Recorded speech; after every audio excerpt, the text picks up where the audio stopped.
నమస్కారం G news కి స్వాగతం నేను స్వప్న ముందుగా హెడ్లైన్స్ చూద్దాం జూన్ 4న మరోసారి మోదీ సర్కార్ కొలువు తీరడం ఖాయమన్న ప్రధాని మోదీ 6 దశల ఎన్నికల పోలింగ్లో దేశం ఈ మేరకు నిర్ణయించిందని వెల్లడి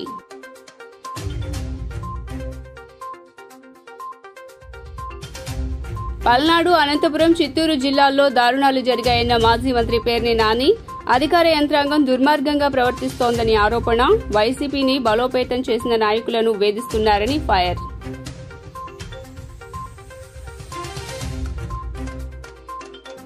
పోస్టల్ బ్యాలెట్ ఓట్ల లెక్కింపుపై కీలక సూచనలు చేసిన ఈసీ గెజెటెడ్ అధికారి స్టాంప్ వేయలేదనే కారణంతోనే పోస్టల్ బ్యాలెట్ ను చెల్లని ఓటుగా పరిగణించవద్దని ఈసీ ఆదేశాలు జారీ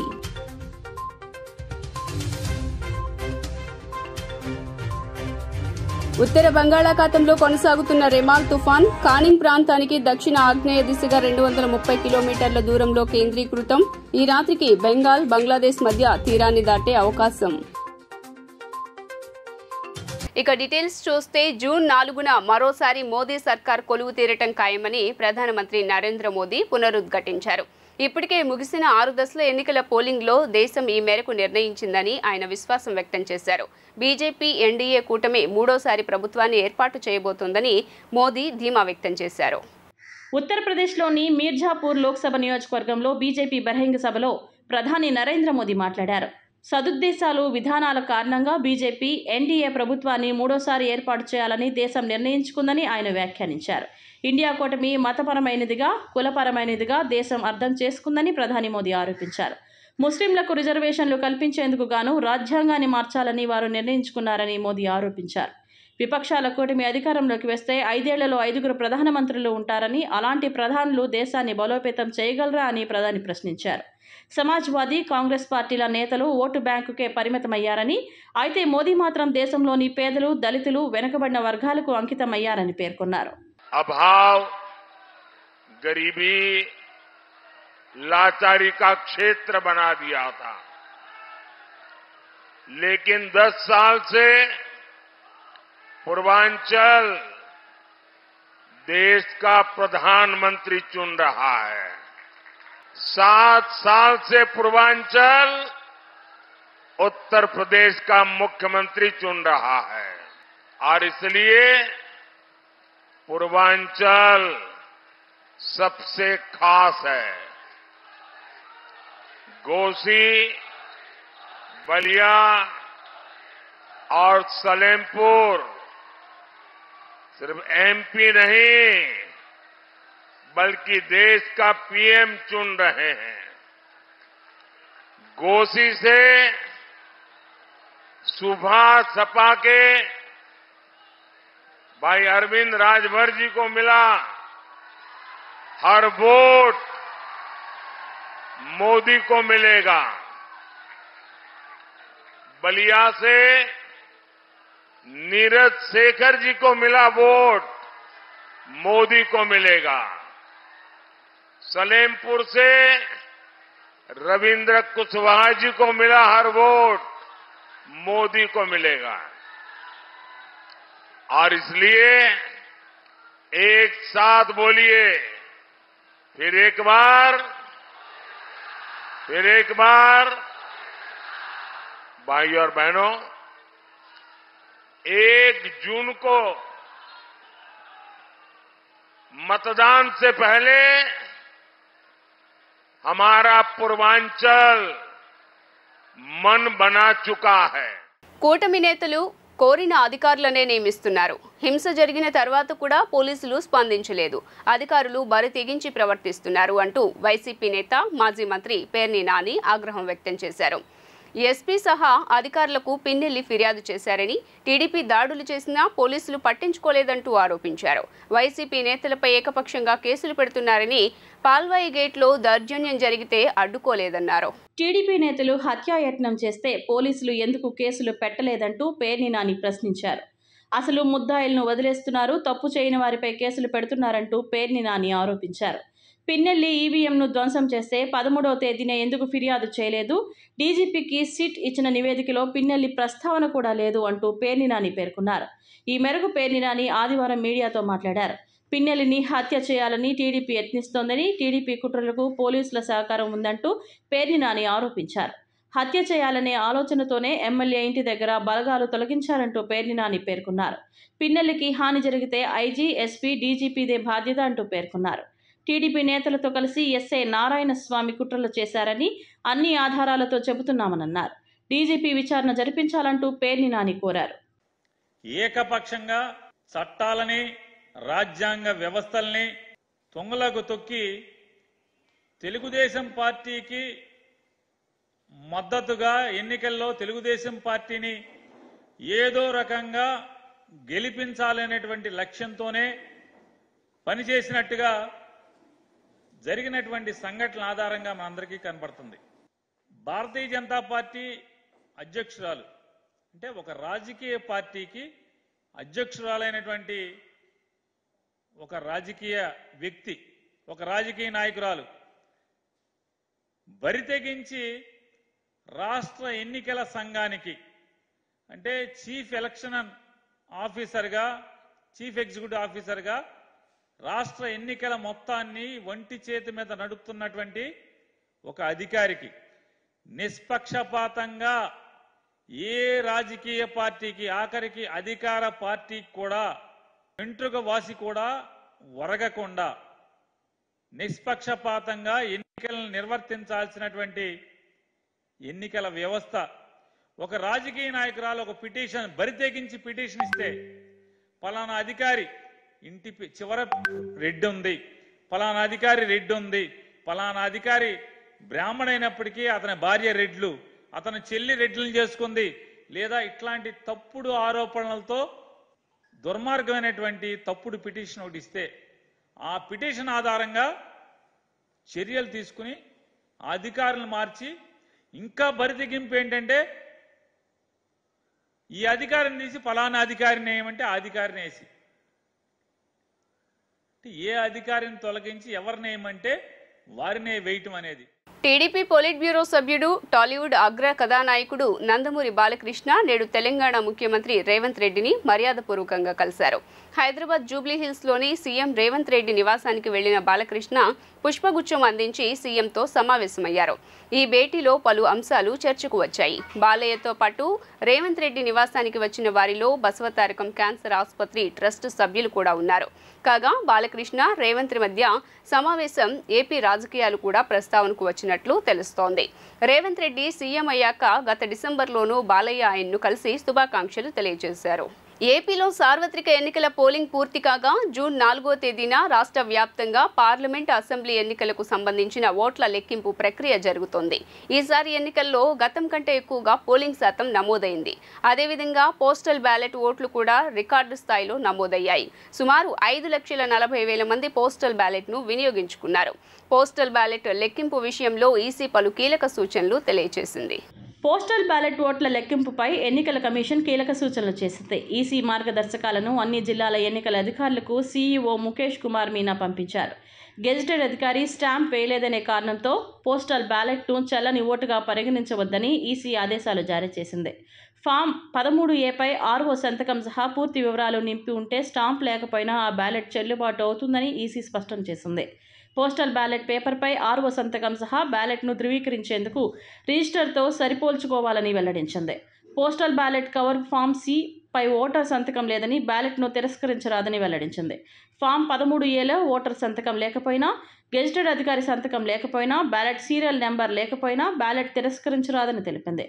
పోస్టల్ బ్యాలెట్ పేపర్పై నిబంధనల ప్రకారం ఓటు నమోదు చేయకపోయినా ఆ ఓటు తిరస్కరణకు గురి అవుతుందని ఈసీ స్పష్టం చేసింది. ఉత్తర బంగాళాఖాతంలో కొనసాగుతున్న రెమాల్ తుఫాను నేడు తీవ్ర తుఫానుగా రూపాంతరం చెంది ప్రస్తుతం ఇది పశ్చిమ బెంగాల్లోని కానింగ్ ప్రాంతానికి దక్షిణ ఆగ్నేయంగా 230 కిలోమీటర్ల దూరంలో కేంద్రీకృతమై ఉంది. రెమాల్ తీవ్ర తుఫాను ఈ రాత్రికి పశ్చిమ బెంగాల్లోని సాగర్ ఐలాండ్స్, బంగ్లాదేశ్లోని కేపపారా మధ్య తీరం దాటనుందని భారత వాతావరణ సంస్థ వెల్లడించింది.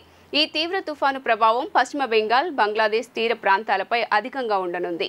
ఈ తుఫాను ప్రభావంతో గరిష్టంగా 135 కిలోమీటర్ల వేగంతో పెనుగాలులు వీస్తాయని ఐఎండీ చెబుతోంది. దీని ప్రభావం ఏపీపై లేనప్పటికీ సముద్రం అల్లకల్లోలంగా ఉంటుందని, మత్స్యకారులు వేటకు వెళ్లరాదని స్పష్టం చేసింది. కేంద్రం ఛత్తీస్గఢ్ రాష్ట్ర ప్రభుత్వం దండకారణ్యంలో కొనసాగుతున్న మారణ హోమాన్ని ఆపాలని, ఆపరేషన్ కగార్ను తక్షణమే నిలిపివేయాలని డిమాండ్ చేస్తూ విజయవాడలో పౌర హక్కుల సంఘం ఆంధ్రప్రదేశ్ ఆధ్వర్యంలో రౌండ్ టేబుల్ సమావేశం నిర్వహించారు. ఈ సమావేశానికి ప్రజా సంఘాల నాయకులు, విప్లవ సంఘాల ప్రతినిధులు పాల్గొన్నారు. ఈ సందర్భంగా పౌర హక్కుల సంఘం నాయకులు చిలకా చంద్రశేఖర్ మాట్లాడుతూ మావోయిస్టు రహిత ఎన్నికలు నిర్వహిస్తామని చెప్పిన అమిత్ షా దండకారణ్యంలో మావోయిస్టుల ఏరివేత పేరుతో ఆదివాసీలపై మారణ హోమాన్ని కొనసాగిస్తున్నారని ఆరోపించారు. ఆదివాసీల హక్కులను కాలరాస్తూ వారు నివసించే ప్రాంతాన్ని కార్పొరేట్ సంస్థలకు కట్టబెట్టేందుకు ఆపరేషన్ కగార్ చేపట్టారన్నారు. తక్షణమే ఆపరేషన్ కగార్ను నిలిపివేయాలని బీజేపీయేతర పార్టీలన్నీ ఏకమై డిమాండ్ చేయాలని కోరారు.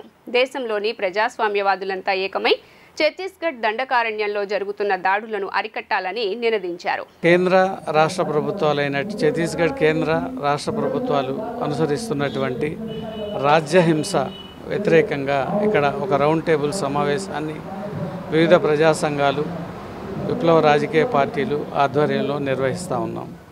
ప్రధానంగా ఎందుకంటే బీజేపీ గవర్నమెంట్ గత అసెంబ్లీ ఎన్నికల తర్వాత ఛత్తీస్గఢ్లో ప్రభుత్వం ఏర్పాటు చేసుకుంది. ఏర్పాటు చేసిన దగ్గర నుంచి కూడా దాదాపు ఈ 4-5 మాసాల్లోనే 120 మందిని ఆదివాసీల్ని బలిగొంది. 120 మంది ఆదివాసీల్ని చంపేసింది అతి కిరాతకంగా. దానికి ఎన్కౌంటర్ అని పేరు పెడతా ఉంది. మేము చెప్పేది ఏంటంటే దాదాపు మావోయిస్టు రహిత ఎన్నికలు జరుపుతాను అని చెప్పేసి బీరాలు బలికినటువంటి అమిత్ షా తన పంతం నెగ్గించుకోవటానికి ఈ హత్యాకాండను ప్రారంభించాడు. అంతేకాదు ఈ హత్యాకాండ ద్వారా మొత్తం ఆదివాసీల హననానికి పాల్పడి వాళ్ళ భూముల్ని, పొలాల్ని, వాళ్ళ కాళ్ళ కింద ఉన్నటువంటి నేలని, వాళ్ళ దేవుళ్ళని, వాళ్ళ కొండల్ని మొత్తాన్ని కూడా అంబానీ, ఆదానీలకి కట్టబెట్టడానికి ఈ హింసకు పాల్పడుతున్నాడు. వాళ్ళని ఖాళీ చేయించడానికి అతను చేయించని ప్రయత్నం లేదు. ముఖ్యంగా పోలీసు బలగాలను పంపాడు, డీజీఆర్పీ బలగాలను పంపాడు. ఏదైతే బార్డర్ సెక్యూరిటీ ఫోర్స్ బార్డర్లో ఉండి దేశాన్ని రక్షించాలో దాన్ని నక్సలైట్ల పేరుతో అక్కడికి పంపాడు. ఇవన్నీ వీలుగాక హెలికాప్టర్ అధునాతనమైనటువంటి హెలికాప్టర్లను తీసుకొచ్చి చైనా నుంచి దిగుమతి చేసుకుని వాటి ద్వారా దాడులు చేశారు. ఆ తర్వాత డ్రోనుల ద్వారా దాడులు చేశారు. ఇప్పుడు కొత్తగా ఒక నెల రోజుల క్రితం నుంచి రాకెట్ లాంచర్ల ద్వారా ఆదివాసీ గూడాల మీద దాడులు చేస్తూ ఉన్నారు. గుజరాత్ రాష్ట్రం రాజ్కోట్ గేమ్ జోన్లో శనివారం రాత్రి జరిగిన ప్రమాదంలో మృతుల సంఖ్య పెరుగుతోంది. ఆదివారం మధ్యాహ్నం వరకు ఈ ప్రమాదంలో మృతి చెందిన వారి సంఖ్య 33కి చేరింది. ప్రమాదం జరిగిన సమయంలో దాదాపు 70 మంది వరకు పిల్లలు అక్కడే ఉన్నారు. ఈ ప్రమాదంలో గాయపడిన వారికి రాజ్కోట్లోని ఎయిమ్స్ ఆసుపత్రిలో చికిత్స అందిస్తున్నారు. ప్రమాదం అనంతరం మృతుల కుటుంబాలకు ప్రభుత్వం 4 లక్షల పరిహారం ప్రకటించింది. క్షతగాత్రులకు 50,000 ఆర్థిక సహాయం అందజేస్తామని ప్రకటించింది. राजकोट में हादसा हुआ है, किस तरह से पूरा एक्शन लिया जा रहा है, इंक्वायरी किस तरह से की जा रही है और लोगों को। देखिए, आज राजकोट में एक बहुत ही दुखद दुर्घटना बनी है। ये दुर्घटना में अनेक परिवारजनों ने बच्चों की जान गंवाई है। गुजरात के मुख्यमंत्री श्री भूपेंद्र भाई पटेल जी के निर्देश से मैं अभी राजकोट जा रहा हूँ। राजकोट में आज रात को ही जो एसआईटी बनाई गई है वो एसआईटी की जांच शुरू की जाएगी और साथ ही में जो ये संचालक है उनको भी अरेस्ट किया गया है, मैनेजर को अरेस्ट किया गया है और घटनास्थल पे पूरा जायजा लेकर रात को ही इसकी पूरी बैठक होगी और इंक्वायरी आज रात से ही चालू की जाएगी। प्रधानमंत्री जी ने स्वयं पूरी घटना की माहिती आदरणीय मुख्यमंत्री जी से ली है और प्रधानमंत्री जी ने भी दुख व्यक्त किया है। साथ ही में ये पूरी जांच निष्पक्ष तरीके से और एकदम सख्त कदम सभी लोगों पे उठाया जाए, ये सूचना मिली और इसी प्रकार से राज्य सरकार द्वारा ये कामगिरी आगे बढ़ाई जा रही है। एसआईटी का चयन हो गया है और एसआईटी के सभी अधिकारी को अभी सूचना दी गई है कि रात को 3 बजे से पहले राजकोट पहुंचा जाए और आज रात को ही मैं पहुंच के वहां पे ये बैठक लूंगा और मुख्यमंत्री जी को पूरी माहिती। जो दुखद घटना बनी है उसके तहत पुलिस द्वारा अभी कार्रवाई चालू है और यहाँ का जो मालिक हैं और मैनेजर हैं उनको पुलिस स्टेशन में अभी पूछपरछ के लिए ले गए हैं। अभी नेग्लिजेंस का है गुना और बाकी इसमें अभी आगे जो फायर सेफ्टी वाले हैं उनकी जो रिपोर्ट आएंगी, FSL की रिपोर्ट आएगी, उसके ऊपर से आगे की कार्रवाई। పిన్నెల్లి రామకృష్ణారెడ్డి బాధితులు రోజుకు ఒకరుగా బయటకు వస్తున్నారు. టీడీపీ పొలిట్ బ్యూరో సభ్యుడు వర్ల రామయ్య అన్నారు. పిన్నెల్లి కానీ అతడి తమ్ముడు వెంకట్రామరెడ్డి కానీ వాళ్ళ అనుచరులు కానీ ఏ విధంగా వ్యవహరించారో, స్థానిక పోలీసు శాఖను ఏ విధంగా అసమర్థ శాఖగా మార్చివేశారో వెలుగులోకి వస్తున్నాయని అన్నారు. మాచర్లలోని పిన్నెల్లి అరాచకాలు అనేకం ఉన్నాయని వెల్లడించారు. మాచర్ల ఎమ్మెల్యే పిన్నెల్లి రామకృష్ణారెడ్డి బాధితుడు టీడీపీ పోలింగ్ ఏజెంట్ మాణిక్యాలరావుతో కలిసి టీడీపీ పోలిట్ బ్యూరో సభ్యుడు వర్ల రామయ్య నేడు మీడియా సమావేశం నిర్వహించారు. ఈ సందర్భంగా వర్ల రామయ్య మాట్లాడుతూ మాచర్లను తన సామ్రాజ్యంగా భావించి పిన్నెల్లి సాగించిన దౌర్జన్యకాండ, అతడి దుర్మార్గ చర్యలు ఒక్కొక్కటిగా బయటకు వస్తున్నాయని తెలిపారు. అతడు కానీ అతడి తమ్ముడు కానీ వాళ్ళ అనుచరులు కానీ ఏ విధంగా వ్యవహరించారో, స్థానిక పోలీసు శాఖను ఏ విధంగా అసమర్థ శాఖగా మార్చివేశారో వెలుగులోకి వస్తున్నాయని అన్నారు. ఎప్పుడైతే పిన్నెల్లి అన్నదమ్ములు పరారీలో ఉన్నారో, ఎప్పుడైతే పోలీసు శాఖ జూలు విధిల్చి కొంచెం ధైర్యం తెచ్చుకుందో చూసిన తర్వాత ప్రజలకు ధైర్యం వచ్చిందని, వారి బాధితులు ఒక్కొక్కరుగా బయటకు వస్తున్నారని వర్ల రామయ్య వివరించారు. వారిలో ఒక బాధితుడు ఇవాళ మనతో ఉన్నాడని వెల్లడించారు. అతన్ని ఏ విధంగా ఇబ్బంది పెట్టారో అతడి మాటల్లోనే వినాలని ఇక్కడికి రప్పించడం జరిగిందని వర్ల తెలిపారు. అతడి పేరు నోముల మాణిక్యాలరావు అని, ఎస్సీ మాదిగ సామాజిక వర్గానికి చెందిన వ్యక్తి అని వివరించారు. ఈ సందర్భంగా మాణిక్యాలరావు మాట్లాడుతూ తాను టీడీపీ అభిమానినని, చంద్రబాబు అంటే ఇష్టమని వెల్లడించారు. పిన్నెల్లి రామకృష్ణారెడ్డి సొంతూరు కండ్లకుంట తన స్వగ్రామం అని మాణిక్యాలరావు తెలిపారు. పోలింగ్ రోజున కండ్లకుంటలోని తాను టీడీపీ ఏజెంట్గా బూత్లో కూర్చున్నానని వెల్లడించారు. బూత్ ఏజెంట్గా తాను ఉన్నాననే అక్కసుతో తీవ్రంగా దుర్భాషలాడి దాడి చేశారని తెలిపారు. మనకొక నానుడి ఉన్నది, కత్తి పట్టినవాడు కత్తితో పోతాడు, గొడ్డలు పట్టినవాడు గొడ్డలతోటే పోతాడు, దౌర్జన్యం చేసేవాడు ఆ దౌర్జన్యంలోనే కొట్టుకుపోతాడని మన పెద్దలు చెబుతూ ఉంటారు. ఆ రకంగా ఈ రోజున తన సొంత సామ్రాజ్యం, ఈ సామ్రాజ్యంలో నాకు ఎదురు లేదు అని ఇష్టానుసారంగా వ్యవహరించిన మాచర్ల శాసనసభ్యుడు పిన్నెల్లి రామకృష్ణారెడ్డి గారి దౌర్జన్య కాండ, అతని దుర్మార్గపు చర్యలు ఒకటొకటి బయటపడుతూ ఉన్నాయి. అతను ఎంతటి దుర్మార్గం చేశాడు, ఏ రకంగా వాళ్ళు వ్యవహరించేవాళ్ళు, అతను కానీ అతని తమ్ముడు కానీ అతని అంతేవాసులు కానీ ఏ రకంగా ప్రవర్తించారో, ప్రజల్ని ఏ రకంగా భయభ్రాంతులను చేశారు, అక్కడ పోలీసు శాఖను ఏ రకంగా నిర్వీర్యం చేశాడో, ఒక అసమర్థ శాఖగా దాన్ని మార్చివేశారో, ఇవన్నీ కూడా ఒకటొకటే బయటకు వస్తున్నాయి. బాధితులు ఇప్పుడు ఎప్పుడైతే అన్నదమ్ములు పరారులో ఉన్నారో, ఎప్పుడైతే పోలీసు శాఖ కొంచెం జూలు విధిల్చి కొంచెం ధైర్యంగా ఉన్నదో, ఎప్పుడైతే ఎలక్షన్ కమిషన్ ఒక ప్రక్క, పోలీసు శాఖ ఒక ప్రక్క ఈ అన్నదమ్ముల్ని వేటాడుతూ కనిపిస్తే అరెస్ట్ చేస్తాం, కనిపిస్తే కాళ్ళెరగొట్టి లోపల పడేస్తామనే రీతిలో వ్యవహరిస్తుందో, ఇప్పుడు ధైర్యం వచ్చింది.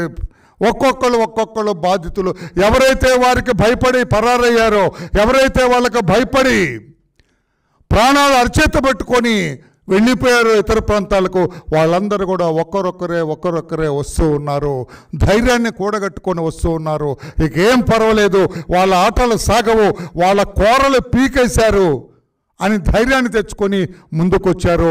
అందులో భాగమే ఇక్కడ ఒక బాధితుడు ఉన్నాడు. ఆనందం, ఆహ్లాదం, ఆరోగ్యం పచ్చని చెట్ల ద్వారానే సాధ్యమని వన్ ఎర్త్ వన్ లైఫ్ ప్రతినిధులు స్పష్టం చేశారు. భావితరాలకు స్వచ్ఛమైన ఆహారాన్ని అందించాలంటే సేంద్రియ ఉత్పత్తులను స్వయంగా పండించడమే అత్యుత్తమమని వారు వివరించారు. ఆస్తుల కంటే పిల్లలకు మెరుగైన ఆరోగ్యం అందించడమే మన కర్తవ్యమని వారు పిలుపునిచ్చారు. వన్ ఎర్త్ వన్ లైఫ్ ప్రథమ వార్షికోత్సవ వేడుకలు ఫంటైన్స్ క్లబ్లో ఘనంగా జరిగాయి. ఈ వేడుకలలో మిద్దె తోటలో పెంపకందారులు ఎంతో ఉత్సాహంతో పాల్గొన్నారు. ఈ సందర్భంగా సంస్థ ప్రతినిధులు మాట్లాడుతూ ఏడాది క్రితం ప్రారంభించిన తమ one earth one life garden group సభ్యులు 1000 మందికి చేరడం ఎంతో గర్వకారణంగా ఉందన్నారు. విషతుల్యమైన ఆహారం తీసుకోవడం వల్ల ప్రజలంతా అనారోగ్యం పాలవుతున్నామని ఆందోళన వ్యక్తం చేశారు. అలాంటి ఆహారం కాకుండా భావితరాలకు స్వచ్ఛమైన ఆహారం అందించడమే తమ లక్ష్యమన్నారు. స్థలం లేకపోయినా బాబా ఇళ్లపైనే దేశీయ విత్తనాలను నాటి సేంద్రియ కూరగాయలు పండ్లు పండించాల్సిన అవసరం ఉందన్నారు. ఆ దిశగా ప్రజలను చైతన్యం పరిచేందుకు తమ గ్రూపు సభ్యులు కృషి చేస్తున్నారని వివరించారు. ఆనందం, ఆహ్లాదం, ఆరోగ్యం పచ్చని చెట్ల ద్వారానే సాధ్యమని భావించి ఆ దిశగా యువతను జాగృతం చేస్తున్నామన్నారు. పిల్లలకు ఆస్తులు పంచడం కంటే మెరుగైన ఆరోగ్యాన్ని అందించడమే అవసరమని వారు స్పష్టం చేశారు.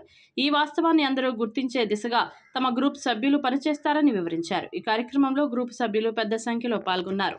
విజయవాడ పరిసర ప్రాంతాల్లో టెర్రస్ల మీద ఏ కొద్ది ఖాళీ స్థలం ఉన్నా, ఇంటి పక్కల కానీ పెరట్లో ఎక్కడైనా సరే కొంచెం ఖాళీ స్థలం ఉన్నా కూడా మేము మొక్కలు పెంచడం, పర్టికులర్గా కూరగాయలు పెంచడం, దానికి సంబంధించిన విత్తనాలని మా గ్రూప్ నుంచి ఎవరెవరికైతే ఇంట్రెస్ట్ ఉందో కొత్త వాళ్ళకి కానివ్వండి, గ్రూప్లో చేరే ఎవరికైనా కూడా మేము అన్ని రకాల సపోర్ట్ చేస్తాం. దీనికి సంబంధించి నేను ఒక ప్రత్యేకంగా సీడ్ బ్యాంక్ అనేది రన్ చేస్తున్నాను. సో నాటు విత్తనాలు అనేది ఎప్పుడు కూడా మా దగ్గర సర్క్యులేట్ అవుతూ ఉంటాయి. సపోజ్ ఒక మెంబర్కి ఒక 4 బీరగింజలు ఇచ్చాను అనుకోండి, వాళ్ళు పండించుకోవడంతో పాటుగా చివరిలో ఒక కాయ తీసుకొచ్చి మళ్ళీ సీడ్ బ్యాంక్ ఇస్తారు. అట్లాగే లాట్ ఆఫ్ వెరైటీస్ ఇక్కడ విజయవాడలో ఇంతకుముందు పండనివి కూడా, ఈవెన్ చెర్రీస్ కానివ్వండి, బార్బడోస్ చెర్రీస్ కానివ్వండి, ఇలాంటివన్నీ కూడా ఈవెన్ అవకాడో ఇట్లాంటివి కూడా పండిస్తున్నారు అనమాట. సో ఎవరికైనా కూడా ఇంట్రెస్ట్ ఉంటే మా గ్రూప్ ద్వారా కంపల్సరీ మీరు ఈ గ్రూప్లో జాయిన్ అవ్వండి. జాయిన్ అయితే కావాల్సిన కంప్లీట్ సపోర్ట్ అనేది మేము ఇస్తాము. సో మాకు సపోర్ట్ ఎవరంటే, ఇప్పుడు సపోజ్ ఒక నరేంద్ర గారని ఉన్నారు, ఆయన రకరకాల విత్తనాలు తెచ్చిస్తుంటారు. సో అలాంటివి మేము నలుగురికి ఇవ్వడం, వాళ్ళు మళ్ళీ ఆ సీడ్ బ్యాంక్కి మళ్ళీ తిరిగి ఇవ్వడం అట్లాగా చేస్తుంటారనమాట. సో పర్టికులర్గా కూరగాయలు కానివ్వండి, ఏ మొక్కలైనా సరే మేము ఏది కూడా ఛార్జ్ చేయము. ఇక్కడ ఉన్న పాయింట్ ఏంటంటే ఫ్రీగా లాట్ ఆఫ్ మెంబర్స్ ఎంతో జనరస్గా ముందుకొచ్చి వాళ్ళు పండించడంతో పాటు మళ్ళీ సొసైటీకి ఎలా ఇవ్వగలను అని పర్టికులర్గా తీసుకెళ్ళి ఎప్పుడు మళ్ళీ గ్రూప్కి ఇవ్వాలని ఉత్సాహం చూపిస్తూ టెర్రస్ గార్డెన్ కానివ్వండి, పెరటి తోటలు పెంచడానికి అందరూ కూడా చాలా సహాయం చేస్తున్నారు. సో ఈరోజు మాది ఏంటంటే 1 Earth 1 Life the anniversary day. ఒక 1000 మంది మెంబర్స్ దాకా ఉన్నాము యాక్టివ్గా. అట్లీస్ట్ ఒక 700 నుంచి 800 మంది పండిస్తున్నారు. ఇంట్రెస్ట్ ఉన్న వాళ్ళు ఎవరైనా కూడా ఈ గ్రూప్లో జాయిన్ అవ్వండి. ఒక సంవత్సరం పూర్తి చేసుకున్న ఇంటి పంట మహిళామూర్తులు అందరూ కలిసి సుమారు ఈ ఆర్గనైజేషన్లో 800 మంది మహిళలు ఉన్నారంటే చాలా ఆనందాన్ని కలిగించింది. దీన్ని సృష్టికర్త లీలా కుమారి గారు,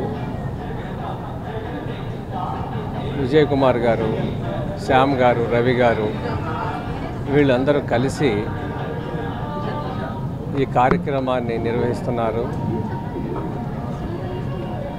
మన ముందు ఉన్న సమస్య ఈరోజు భూమి వేడెక్కుతుంది. ఇది రోజు రోజుకి పెరుగుతుంది. మానవ చర్యల వల్లే పెరుగుతుంది. ఒకవైపు మనం వాడే సిమెంటు, ఇనుము, ఏసీలు, కార్లు భూతాపాన్ని పెంచుతున్నాయి, కార్బన్ డైఆక్సైడ్ని పెంచుతున్నాయి. మరి నగరంలో మనందరికీ కావాల్సిన, ప్రతి ఇంట్లో కావాల్సిన 3 పూట్ల తినాల్సిన ఆహారాన్ని గ్రామాల నుంచి రాకుండా మిద్దెల మీదే పండించుకుని తింటున్నారు. చూసారా, ఇది అద్భుతమైన కార్యం. ఈ ఆలోచన రావటం, దాన్ని అమలుపరచడం, లీలా కుమారి గారు దీన్ని ఎంత ముందుకు తీసుకువెళ్ళారు అంటే, చెప్పినప్పుడు నేను ఏదో అనుకున్నాను కానీ ఒక 200 మంది ఉంటారు. 800 మంది అంటే ఇది చిన్న విషయం కాదు. రోజు 1000 మంది సభ్యులతో అది ప్రథమ వార్షికోత్సవాన్ని జరుపుకుంటుంది. ఆరోగ్యం, ఆహారం, ఆనందం అనే కాన్సెప్ట్తో మనం మంచి ఆహారం తీసుకుంటేనే ఆరోగ్యం ఉంటుంది, ఆరోగ్యం ఉంటేనే ఆనందంగా ఉంటాము అనే ఉద్దేశంతో పచ్చని చెట్ల మధ్య ఇది పెంపొందిస్తే మంచిగా ఉంటుంది అని చెప్పి నలుగురికి రసాయన రహిత ఆహారాన్ని తీసుకోవడంలో మన వంతు కృషి మనం చేద్దాము, మనం చేస్తూ 10 మందికి తెలియజేద్దామనే ఉద్దేశంతో మేము ఈ 1 Earth 1 Life గ్రూప్ని స్టార్ట్ చేయడం జరిగింది. ఈ సంవత్సర కాలంగా మేము విద్యార్థులతో కూడా మమైకమయ్యి వాళ్ళ చేత కూడా మనం రకరకాల కార్యక్రమాలు, అంటే మట్టి కలపడం దగ్గర నుంచి మొక్క పెరిగి కాయ కోసే వరకు కూడా వాళ్ళు ఎలా చేస్తారు అనేదాన్ని మనం వాళ్ళ చేత చేయించి వాళ్ళకి అందులో ఉన్న ఆనందాన్ని రుచి చూపించాము. అలాగే మరిన్ని కార్యక్రమాలతో ఇక ముందు భవిష్యత్తులో ఇంకా కార్యక్రమాలు చేయాలని ఆశిస్తూ ఈ కార్యక్రమానికి సపోర్ట్ ఇచ్చిన అందరికీ పేరు పేరున ధన్యవాదాలు. వైసీపీ అధికారంలోకి రాదని అర్థమైన జగన్ కౌంటింగ్ రోజు ఆర్ఓలను భయభ్రాంతులకు గురిచేసి లొంగదీసుకుని మోసాలు కుట్రలు చేసేందుకు సకల శాఖ మంత్రి సజ్జల రామకృష్ణారెడ్డి నేతృత్వంలో వ్యూహరచన చేశాడని సోషల్ డెమోక్రటిక్ ఫ్రంట్ రాష్ట్ర అధ్యక్షుడు తెలుగుదేశం రాష్ట్ర నాయకులు మాదిగాని గురునాథం అన్నారు. జూన్ 4వ తేదీన జరగబోయే కౌంటింగ్లో వైసీపీ చేయబోతున్న కుట్రలపై ఆదివారం మాదిగాని గురునాథం గురునానక్ కాలనీలోని విజయవాడ పార్లమెంట్ కార్యాలయం ఎన్టీఆర్ భవన్లో మీడియా సమావేశం నిర్వహించారు. ఈ సందర్భంగా ఆయన మాట్లాడుతూ ఒక్క ఛాన్స్ అంటూ అధికారంలోకి వచ్చి నియంతలా పాలించిన జగన్కి రాష్ట్ర ప్రజలందరూ ఓటుతో బుద్ధి చెప్పారని అర్థమైంది. అందుకే గతంలో సెంట్రల్ నియోజకవర్గంలో ఆర్ఓను లొంగదీసుకొని టీడీపీ ఎమ్మెల్యే అభ్యర్థి బోండా ఉమామహేశ్వరరావు గెలిచినా ఓడిపోయినట్లుగా మోసపూరితంగా ప్రకటించినట్లు ఈ స్థాయి భారీ స్థాయిలో ఆర్ఓలను భయభ్రాంతులకు గురిచేసి లొంగదీసుకుని గెలిచేందుకు కుట్రలు చేశాడని తీవ్ర స్థాయిలో మండిపడ్డారు. విజయవాడ పార్లమెంటు తెలుగుదేశం పార్టీ అభ్యర్థి శివనాథ్ గారి యొక్క ప్రధాన తెలుగుదేశం పార్టీ కార్యాలయంలో ఈ యొక్క పత్రికాముఖంగా మీ అందరికీ తెలియజేసేది ఏంటంటే ఒక చారిత్రాత్మకమైనటువంటి ఘట్టం. ప్రజాస్వామ్యతంగా మనం చేసుకున్నటువంటి ఎలక్షన్స్ దాన్ని డిస్టర్బ్ చేయడం కోసం జగన్మోహన్ రెడ్డి గారు ఇప్పటికే ఓడిపోయాడు. ఓటమిని అంగీకరించలేక చివరి యత్నంగా ఎలక్షన్ పోల్ మేనేజ్మెంట్లో భాగంగా social engineering mechanism system majority జనాల్ని బలహీనుల ద్వారా తగ్గించి వాళ్ళని ముందుకు తీసుకొచ్చి మెజారిటీ జనాల్ని ఇబ్బంది పెట్టడం కోసం చేసేటువంటి మెకానిజంలో భాగమే జగన్మోహన్ రెడ్డి గారి యొక్క డైవర్షన్ పాలిటిక్స్. మేము ఈ రోజున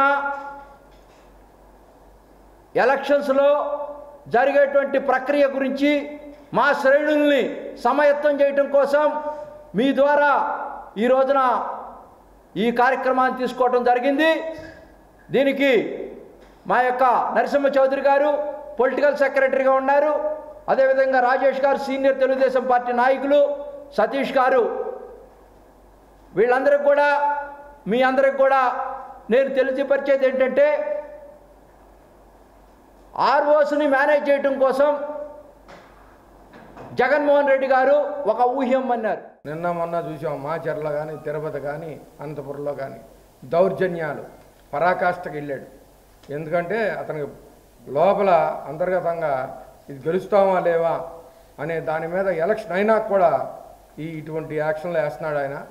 సో అందరూ గమనిస్తున్నారు స్టేట్లో అతను ఓడిపోవడం ఖాయం. ఎప్పుడైతే తెలంగాణ ఎలక్షన్లు అయిపోయినాక ఇక్కడ 50 మందిని ఉన్నవాళ్ళని తీసుకెళ్ళి పక్కన పడేసినప్పుడు అప్పుడే చెప్పకనే చెప్పాడు ఓటమి. అది అందరికీ తెలుసు. అలాగే అతను చంద్రబాబు గారిని జైల్లో పెట్టిన రోజే ఆత్మహత్య చేసుకున్నాడు.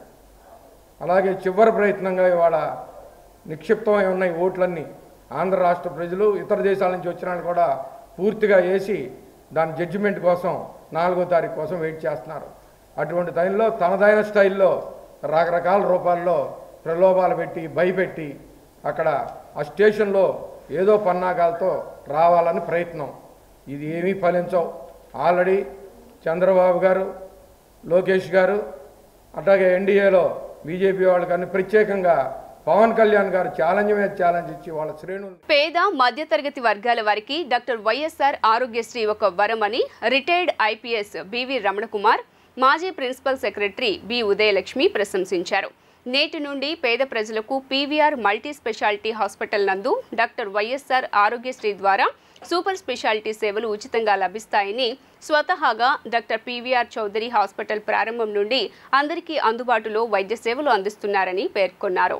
విజయవాడ పడమటలోని యాదవుల బజార్లో గల పీవీఆర్ మల్టీ స్పెషాలిటీ హాస్పిటల్లో డాక్టర్ వైఎస్ఆర్ ఆరోగ్యశ్రీ సేవలు ప్రారంభించినట్లు hospital advisor medical council of India మాజీ మెంబర్ డాక్టర్ సిఎల్ వెంకట్రావు విలేకరుల సమావేశంలో తెలిపారు.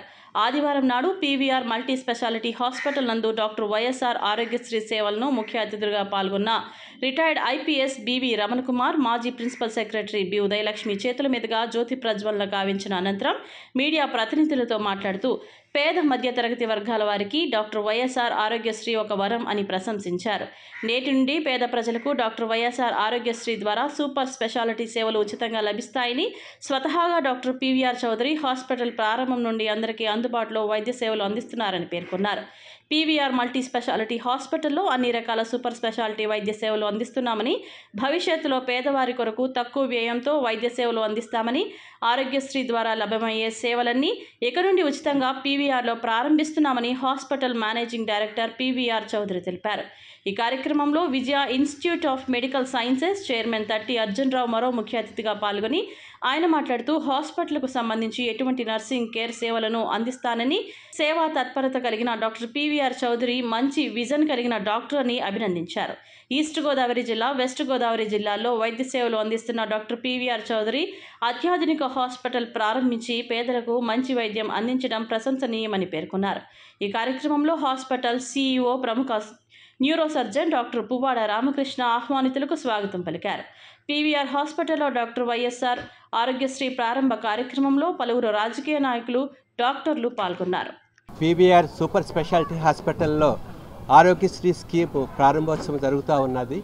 అయితే ఈ ప్రోగ్రాంకి డాక్టర్ సిఎల్ వెంకట్రావు గారు నాతో మాట్లాడినప్పుడు పీవీఆర్ గారు మొత్తం అంతా కూడా చూస్తుంది, ఈ ఆరోగ్యశ్రీ ప్రారంభం చేస్తున్నామని చెప్పగానే నేను ఫస్ట్ ఏమన్నానంటే డాక్టర్స్ ఎవరండి అని నేను కనుక్కున్నానండి. ఎందుకంటే ఆరోగ్యశ్రీ స్కీమ్స్ చాలా హాస్పిటల్స్లో ఫెసిలిటీ ఇచ్చారండి. అయితే ఇట్ డిపెండ్స్ అపాన్ సక్సెస్ అనేటువంటిది ఒక పేషెంట్కి ఆరోగ్యశ్రీ ద్వారా మంచి ట్రీట్మెంట్ జరగాలంటే ముందు డాక్టర్స్ బాగుండాలండి. అప్పుడు డాక్టర్ సిఎల్ వెంకట్రావు గారు ఎవరెవరు డాక్టర్స్ ఉన్నారు ఈ సూపర్ స్పెషాలిటీ హాస్పిటల్ అని చెప్పారు. చెప్తే అప్పుడు నేను ఇక్కడ విజయవాడలో ఇదివరకు జాయింట్ కమిషనర్గా ఉన్నాను, అడిషనల్ కమిషనర్గా ఉన్నాను కాబట్టి ఇక్కడ ఆ డాక్టర్స్ గురించి నాకు బాగా తెలుసు కాబట్టి ఈ డాక్టర్స్ కనుక ఆరోగ్యశ్రీ స్కీమ్ కింద ప్రజల్ని ట్రీట్మెంట్ చేస్తే బాగుంటుందన్న నమ్మకం నాకు ఏర్పడి ఈరోజు నేను ఈ కార్యక్రమానికి నేను ఒప్పుకోవటం జరిగింది.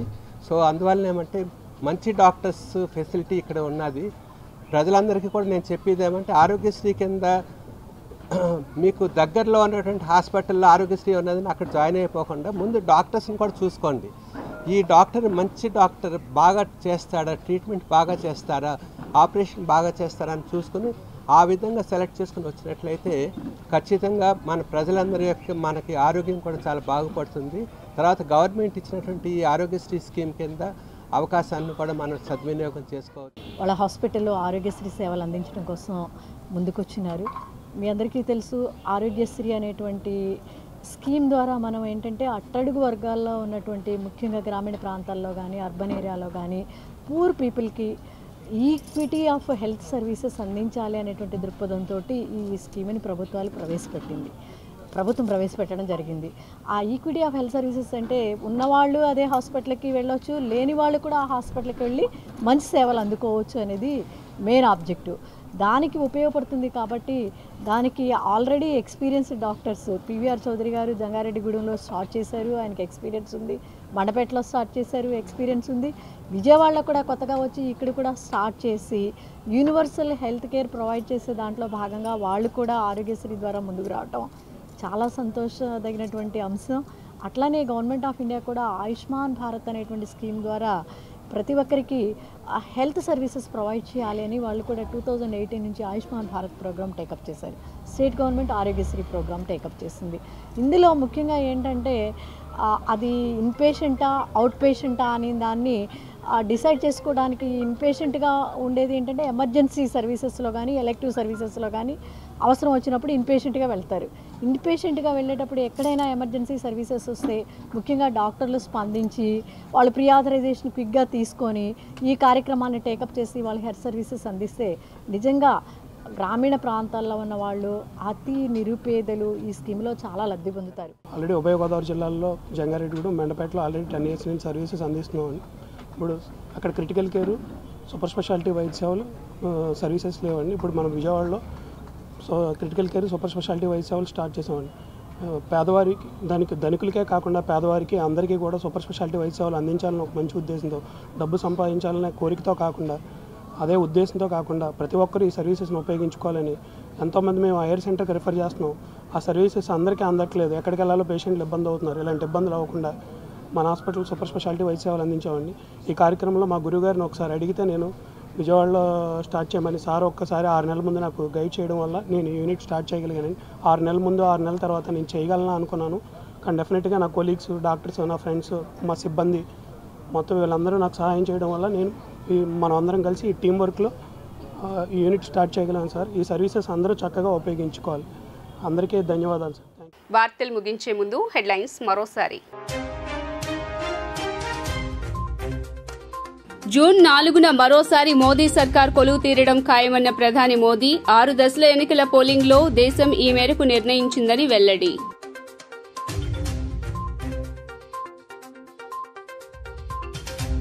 పల్నాడు, అనంతపురం, చిత్తూరు జిల్లాల్లో దారుణాలు జరిగాయన్న మాజీ మంత్రి పేర్ని నాని.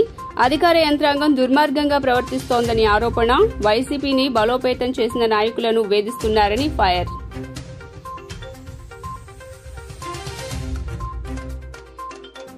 పోస్టల్ బ్యాలెట్ ఓట్ల లెక్కింపుపై కీలక సూచనలు చేసిన ఈసీ. గెజెటెడ్ అధికారి స్టాంప్ వేయలేదనే కారణంతోనే పోస్టల్ బ్యాలెట్ ను చెల్లని ఓటుగా పరిగణించవద్దని ఈసీ ఆదేశాలు జారీ.